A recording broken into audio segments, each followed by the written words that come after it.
அனைவருக்கும் வணக்கம். இன்னைக்கு நம்ம மதுரை சமையல்ல வெஜிடபிள் கடாய் புலாவ் பண்ண போறோம். வாங்க பார்க்கலாம். வெஜிடபிள் கடாய் புலாவ் பண்றதுக்கு பாஸ்மதி அரிசியை ஃபர்ஸ்டே வடிச்சு நல்லா ஆற வச்சுக்கோங்க. இது மாதிரி நல்லா உதிரி உதிரியா இருக்கணும் சாப்பாடு. அடுத்து ஒரு கடாய் வச்சுக்கோங்க. அந்த கடாயில ஒரு 100 கிராம் பட்டர் போட்டுக்கோங்க. இப்போ பட்டர் நல்லா உருவிடுச்சு. 2 பட்டர் சேர்த்துக்கோங்க. ஒரு 3 கிராம் சேர்த்துக்கோங்க. ஒரு அன்னாச்சி ஜூஸ் சேர்த்துக்கோங்க. சேர்த்துட்டு கிளறி ஒரு 1/2 ஸ்பூன் சீரகம் சேர்த்துக்கோங்க. அது கூட சீரகம் பட்டை எல்லாம் நல்லா பொரிஞ்சு வந்துருச்சு. அது கூட ஒரு 1/2 கப்பு சின்ன வெங்காயம் சின்னதாக கட் பண்ணிக்கோங்க. 2 வெங்காயத்தை சின்னதாக கட் பண்ணி அது கூட சேர்த்துக்கோங்க. வெங்காயம் நல்லா பாதி வதங்கினதுக்கு அப்புறம் ஒரு 100 பீன்ஸு 1 கேரட்டு சின்னதாக கட் பண்ணி அது கூட சேர்த்துக்கோங்க. அது கூட குடமிளகா சின்னதாக கட் பண்ணி 1 கப்பு சேர்த்துக்கோங்க. பச்சை பட்டாணி 1 கப்பு சேர்த்துக்கோங்க. அது கூட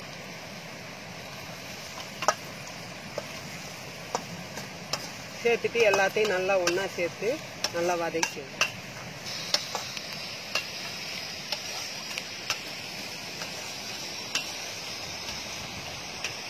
காய் நல்லா சீக்கிரம் வதங்குறதுக்கு அது கூட ஒரு 1/4 ஸ்பூன் உப்பு சேர்த்துக்கோங்க. உங்களுக்கு தேவையான அளவு சேர்த்துக்கோங்க.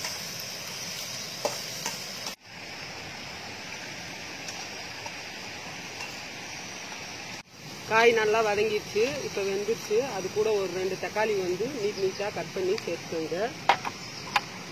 அது கூட ஒரு ஸ்பூனு இஞ்சி பூண்டு விழுது சேர்த்துக்கோங்க. எல்லாத்தையும் சேர்த்து கிளறிக்கோங்க. தக்காளி முதலே சேர்த்தீங்கன்னா காய் வேகாது. அதனால தான் காய் வெந்ததுக்கு அப்புறம் தக்காளி சேர்த்துக்கோங்க. அது கூட மல்லித்தூள் 1 ஸ்பூன் சேர்த்துக்கோங்க. தனி மிளகாத்தூள் 1 ஸ்பூன் சேர்த்துக்கோங்க. சீரகத்தூள் 1 ஸ்பூன் சேர்த்துக்கோங்க.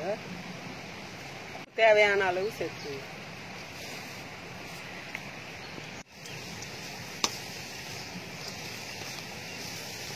இப்போ தண்ணி கொஞ்சமாக சேர்த்து எல்லாத்தையும் நல்லா வேக விடுங்க.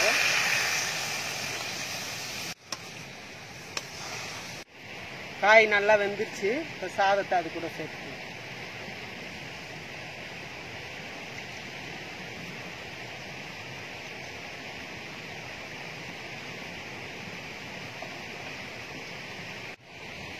சாதத்தை எல்லாத்தையும் போட்டுட்டு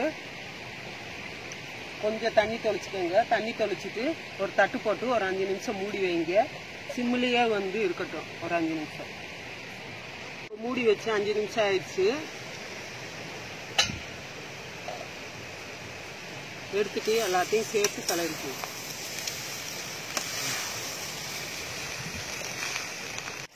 இப்போ ரெடி ஆயிடுச்சு. அடுப்பை ஆஃப் பண்ணிக்கலாம்.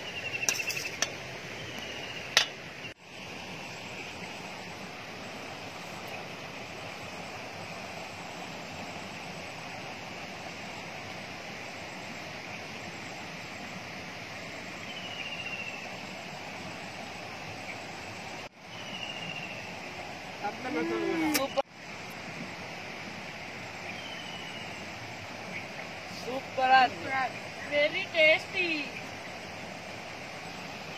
லைக் பண்ணுங்க, கமெண்ட் பண்ணுங்க, மறக்காம சப்ஸ்கிரைப் பண்ணுங்க. நன்றி.